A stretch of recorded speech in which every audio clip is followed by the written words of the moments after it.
Hi friends, Sarah, the owner and maker behind Multifarious Nature.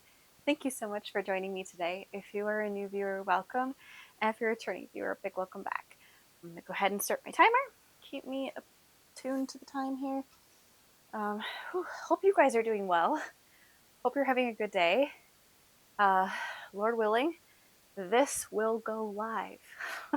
So hopefully you're seeing this on Saturday. Full disclosure, I haven't been feeling very well this afternoon. Pretty sure what I ate for lunch did not sit well with me because very shortly after I ate it, my stomach got extremely upset. I actually had to leave work early, which was frustrating. I don't like doing that. But I didn't feel well, and that's when you should for sure leave. And I have a very front-facing job, so it becomes very obvious when I'm not feeling well. So, um, yes, I am getting there. My stomach just feels a bit off still, but I just hope that everything's situated, and it's been hours, plural. So I'm really hoping that anything that was in my system that my body was not happy about has now removed itself without getting graphic. All right, so I didn't even bring something to drink because I was like, who knows what's going to happen. So hopefully you have something to sip on if you so choose. Hopefully you're doing well. I've got a few fun things to talk about. I'll have a little acquisition here at the end, because spinning related, if you're interested in that. Um, Otherwise, yeah, works in progress, finished objects. I have a finished object. I'm wearing it. I'm so happy that this is finished. And I finished it on time. I was hopeful, and I got down to the wire, you guys. I am not going to even pretend I got down to the wire.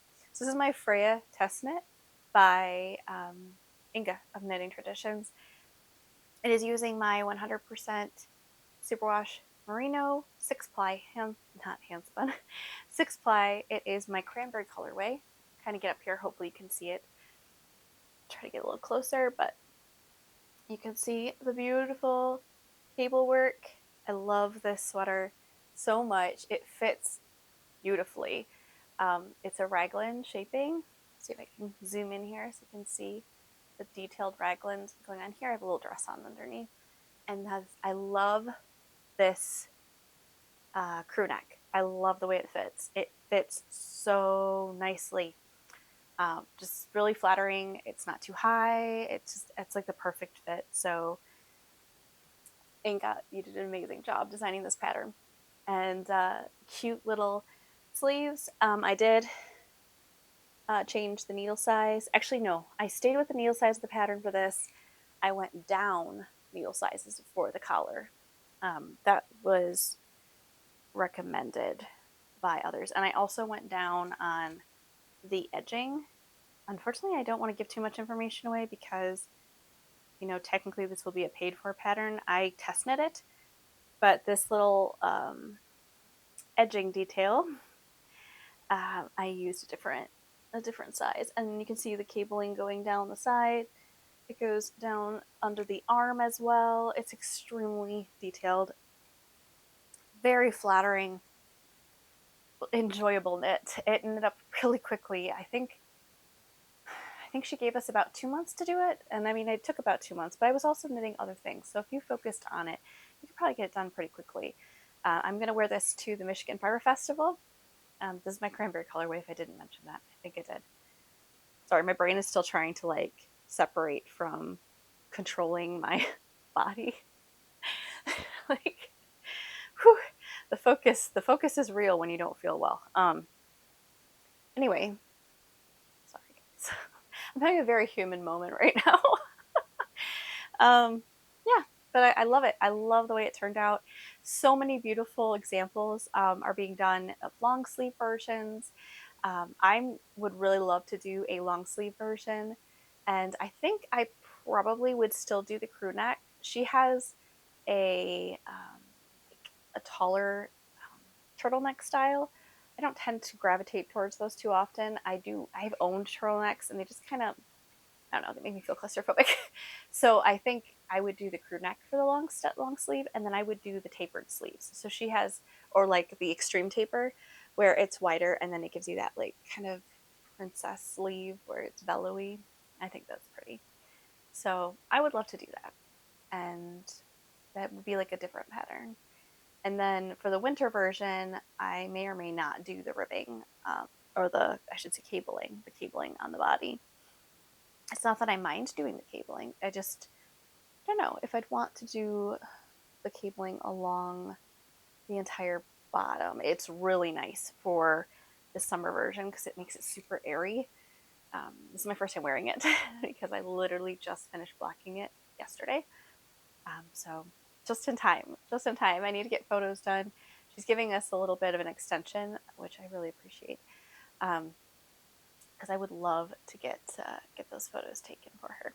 So yeah, absolutely love it. So this is the Freyr sweater by Knitting Traditions. Definitely keep an eye on her channel. If you don't follow her on Instagram, make sure you do that because she'll be probably announcing when that pattern is released there. And she also has her wonderful YouTube channel, so definitely follow that as well. Okay, so that is my Freyr. That's what I've been working quite a bit on. The other one that I actually have been working on, not finished object, this is my other works in progress, is my sampler type shawl. It is it's not called the sampler. It's called the Fascination Shawl by Ruby and Roses Yarns, or Addie of Ruby and Roses Yarns. It is considered she calls it advanced or complex. She calls it complex level pattern, and I would agree. Now I haven't done the picot. Maybe the picot is more advanced.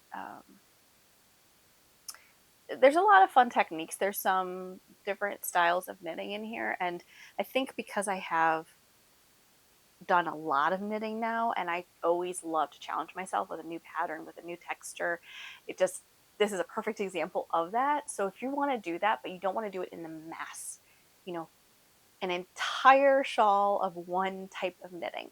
So sometimes you can, I don't know, I enjoy a lot of different textures, but sometimes people can get kind of irritated. I'm trying to think of an example where I have gotten irritated with something.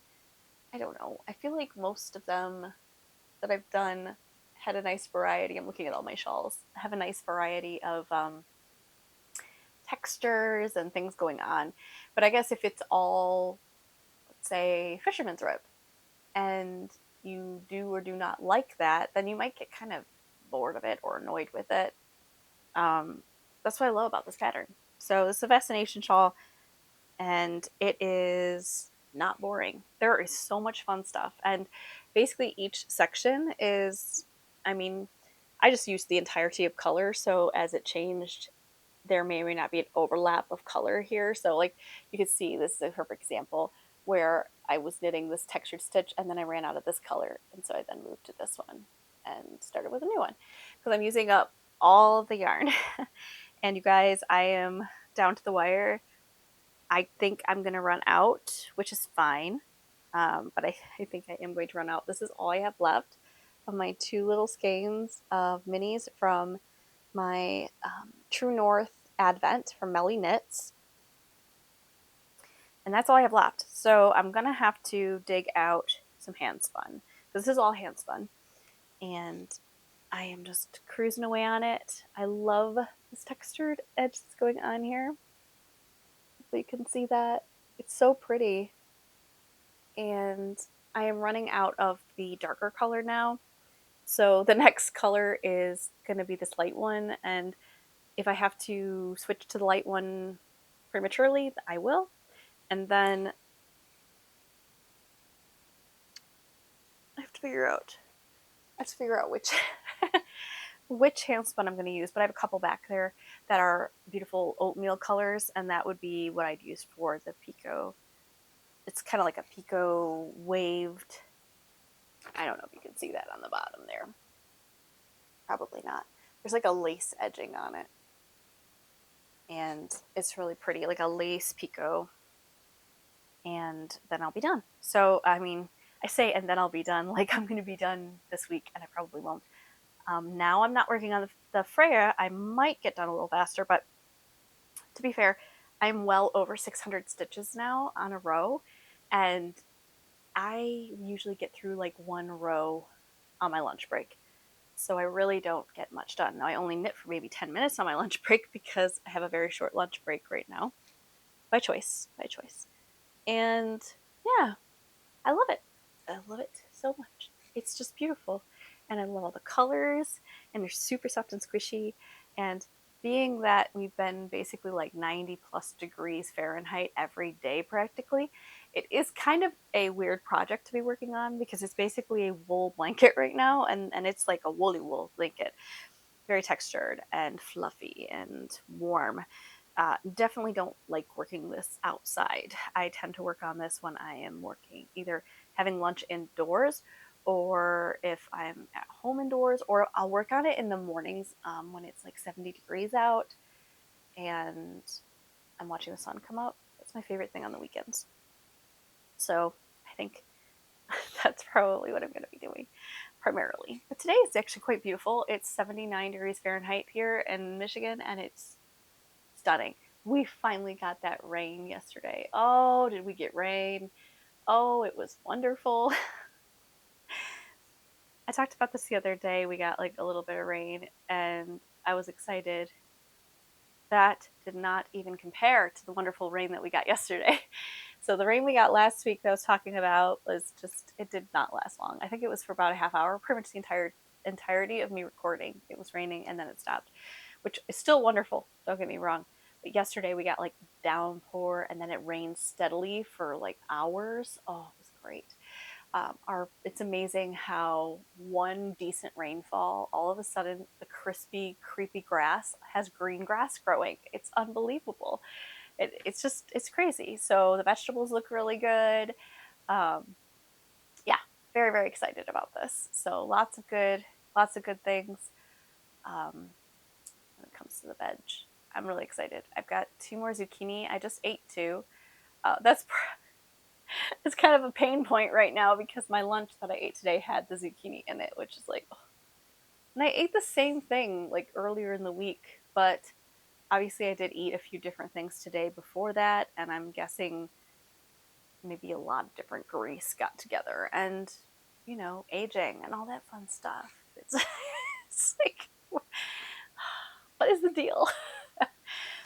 Anyway, you guys don't want to hear about that disturbingness. All right, we'll get into my other works in progress, which is spinning related.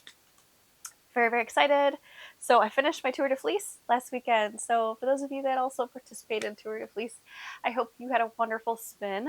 I have my last skein, and it's like a skein and a quarter because I ran out of room on my bobbin, so I had to make a mini. But the entirety is, let's see, 771 yards. So really pleased with that. It is a 2-ply. I did a beautiful braid of 100% merino from deep dyed yarns, and then I blended it, made rollags with some Romney, and it created this beautiful skein, and it's so pretty. I love the way it turned out. I'm now spinning with a totally another braid of yarn, and I'm just absolutely loving it. This process is just wonderful, and it's such a nice change up from knitting. I will always knit. I love knitting. I would love to knit with my hand spun too, that's for sure. It's just the process of spinning is so different from knitting. It uses different muscles, and it really is a nice change up because my body, we can only do the same thing so much before I start getting pains. So did that, and then I also spun some, let me take this off of here, some of our Shetlands. This is my last hurrah. So on Sunday I basically finished my tour Sunday morning, plying up all of my yarn, and then I decided to spin a little bit of our Shetland. We'll just do a sampling, and we have Lady, so Veiled Lady and Chanterelle. I've spun Amanita's wool with some Angora, and I showed you guys that recently. But these are the other two ladies. So they are grays, and I'll show them separate and then I'll show them together. They actually are different, but at first glance they may look similar. So this is Chanterelle. So she is a kind of more of a medium, like a light medium gray. And they're both Shetlands. This is a 2-ply, and I just love it. She's beautiful. And the sheen on this wool, it's just gorgeous. And then my Miss Lady, Veiled Lady, she is just beautiful. She is a light gray, but she almost has a redishness to her. She's really pretty. So this is Veiled Lady. Hopefully you can see the sheen in that. It is just beautiful. She's just beautiful. I'm a little partial to these girls. But if you hold them together, that's when you can see them. Now, obviously, they're very similar. These girls are actually twins. Hopefully, let's block my eyes here. Hopefully, it'll focus. The top one is Veiled Lady. The bottom one is Chanterelle. And yes, they're named after mushrooms. I did not name them. Oh yeah, you can definitely see the difference in the video. They look more of a stark difference in the video than in person. She's just beautiful, both of them. Like in the video, it looks like you could easily do a color work. But they're so similar that I feel like if I did a color work, it would be so incredibly subtle that I wouldn't want to do that. But I love their wool. I love it so much, and I'm really, really excited. I literally spun from the lock. I did not prep this wool at all, other than washing it. So if it was at all like staying together on the tips, I took the flicker, like a little flicker brush, and just kind of opened it up. But then I spun directly from the lock, and I love how that turned out. I think that is quite tempting to spin from the lock, but they're beautiful, beautiful wool. And I so look forward to making a beautiful sweater out of, oh gosh, I want to make a sweater. I want to make a sweater with all of their wool combined. So like a little from all of them. I think that would be really fun. As much as I'd like to make a whole sweater from each, which I could totally do that, yeah, that might take me a bit. Anyway, let's get into my acquisition. I did buy something. Guys, I was so good. I went through my stash because I was part of the Stash Dashers. So I went through my stash. I actually got through two and I'd say about 2.5 like braids of wool. So that was exciting. That was my goal.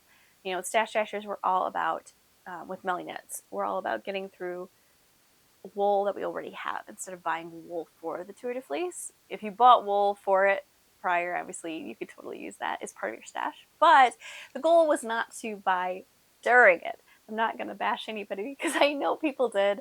And I was so tempted. There were so many instances I almost bought wool. Proud of myself, I did not. Because Michigan Prairie Festival is just around the corner. Literally like 2 weeks away or so. And I want to buy wool there. I want to buy wool directly from the producers there. So I did. I restrained myself. I really did. However, at the very end, I kid you not, like the Sunday, was it Sunday? No, it was Saturday. The Saturday before the last day of Tour de Fleece, I broke down and bought a supported spindle. I made it that long. And I was so good. But so many people have supported spindles, and they made a very valid point. And I am all about having the tools for the practice. So I love my spinning wheel. It's my favorite. I'll use it constantly and always. However, if I'm traveling, I mentioned last weekend, like having like I can travel with that wheel. However, it would take up a seat. And so that's not exactly conducive depending on the circumstances. So those with supported spindles convinced me, because supported spindles you can, and drop spindles, but I have a drop spindle. It's a large Turkish spindle, and I don't care for it very much. But it's massive. So what I invested in is a supported spindle. And the maker, I'm so incredibly grateful. I did not think, this is my first time. I'm probably going to make people irritated. I'm sorry. So please don't get mad at me because I understand why you would. I've been watching this maker for a while, though. Full disclosure, I have, and admiring their work because I think their work is incredibly whimsical, really cute. And I have bought from said maker's spouse before. So, I mean, I have been watching for a bit. So I guess I'm not like a totally new to this person situation, but new to trying to buy a spindle. Yes, I have never tried to buy one before. So they actually have, they call it like a lottery, and I did apply for that, where you put your name in as a drawing, and basically they draw someone's name and you get to go into their shop before it's live to everybody. And so it basically guarantees you, for the most part, that you'll get the spindle you want from their latest shop update, which I think is super cool. So I did do that, and I did not get picked. Totally fine. So then I stalked the website, and I stalked it, and I mean I legitimately stalked it, and I am the one that sits there and like refreshes the page. Full disclosure, I am that person. And hey, it works. So if don't knock it. Woodland Handcrafts is the maker. So those of you that have support spindles probably recognize that name. Very talented. Carl is an extremely talented spindle maker. They're beautiful. And I've bought from his wife before, and it is, she's the wool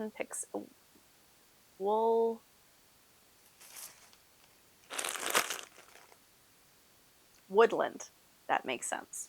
So Woodland Handcrafts is the spindles. Woodland Pixie is his wife, and I have this incredibly beautiful tamarack. It's just beautiful. It's 5.1 ounces of fluffy, beautiful goodness. It's got a bazillion different additives in here. It's just gorgeous. I would love to buy more from her. I am so sad that she's not going to be at Michigan Fiber Festival this year because I definitely would buy more from her. However, she does still post things online, so I just have to keep an eye out because her work is beautiful. So I would like to continue to support her. And I also have a braid of hers that I got last year. So that being said, I am familiar with her, and I am familiar with the spindles because I've been following the spindle maker, and so I see like when they post things. What I have found is that if you want to see the latest shop update, you just need to stalk their website. They make them go live on Saturdays, and yeah, if you just go on their website, stalk their website, and yeah, it's usually about midday on Saturdays. And if you just kind of like keep refreshing the page, but to let you know that there is a preview section, and it shows like upcoming for the shop update. That is incredibly kind of them, and I really appreciate that because as someone who is a planner, I don't just go lightly into buying things. Like I have to see it and plan, can I afford it? And I looked at their website, I saw what they had on offer, and I saw at least two that I like really wanted. And then I told myself, which one do you like really, really, really want? Like, what is your top tier? And then I was like, so, because that's the one I'm going to aim for. And if I can't get it, then so be it. I mean, they keep making beautiful ones. There's always going to be another style that'll be similar, and they're beautiful. So, long and short of it, I got mine today. I didn't know if I would, and I'm so grateful that I did. They're in Michigan, so I got it quickly, which is awesome. And I want to show it to you because it's absolutely beautiful. So they have, this is one of their more expensive ones. They have various pricing on all of their pieces. Probably depends on the type of wood. And unfortunately, I can't tell you the type of wood because I did not bring it with me. And it doesn't have a printed tracking information or like a receipt inside of it. But it's absolutely beautiful. So without further ado, it is the I think it's called the We People. It's a little hut. So I'm going to try to block my face here so you can see it. Hopefully you'll be able to see it. I'm going to get closer because it's so stinking cute and the detailing is so beautiful. There it is. So it's a little, like a little house. It's a little house with a little door. And it's got a roof. A little, like, looks like thatch roof. Absolutely beautiful. Gorgeous tip. And I'll see if I can do this. And look at that. Look at that. Look how beautifully that spins. All right, so again, full disclosure. This is my very, very, very first time. Now, I did it like 2 minutes before I recorded this video, but this is my very first time ever working with a supported spindle. This is my hand. It's not in a bowl. It spins so beautifully. Like, I mean, I've never spun something like this before. So the fact that it is so intuitive, the fact that it works so nicely, the balance is beautiful. I'm excited. I have no idea what I'm going to spin with it yet. I've got some ideas which one I want to. I've got some really beautiful hand processed bats of fin wool, and I might use that first. Of course, I also have the Woodland Pixie, so I could always spin those little beauties as well. I'm just incredibly grateful and excited, super excited. So yes, the reason I got this, other than the fact that they're beautiful, which they are, and I look forward to using it, is that it's incredibly portable. You can take this with you anywhere and spin super easily. This is your spinning wheel, basically. It's super easy to bring with you. Obviously, you have to protect it so it doesn't get busted. But other than that, like, you can bring this with you anywhere, so you could spin anywhere. And that was kind of my goal, is that it'll be really easy to take this with me. I can't stop spinning it right now in my hand, so I can see why people enjoy this so much. I obviously have to learn how to use it, but the fact that I can at least spin it in my hand continuously is the first step. You really want to make sure you can do that. And then going from there, there's a lot of wonderful videos online, so I'm really excited to learn more and kind of jump into this added part of my hobby. So really excited. If you guys are spinners and you have supported spindles, I'd love to hear which one you have. If you have photos of it, I don't know if you can share photos in the comments below. I've found people say that you can't share photos, which is a bummer. But if you can share a link, like if you have a maker, a supported spindle maker that you like, definitely share below, because it is extremely hard to get your hands on spindles. I am very grateful and count myself quite blessed that I was able to get my hands on this one. This is the one I really wanted. There's so many beautiful ones. There's a little birdhouse one like this that has a little bird in it. That's really cute too. I just love them. But then there's some other ones that I would really like to get my hands on.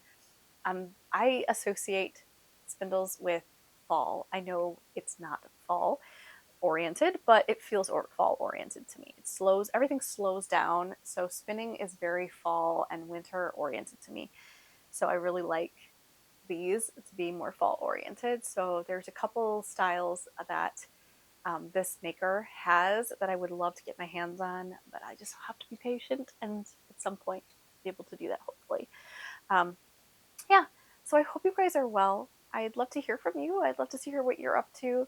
And I will probably be making this live because thank you, Lord, I did not get sick. It was a close call there for a while earlier, let me tell you. But anyway, absolutely beautiful and really fun, exciting new spin in my hobbies. So, yes, very exciting. So I hope you guys have a wonderful rest of your week, and I look forward to chatting with you soon. Take care. Bye.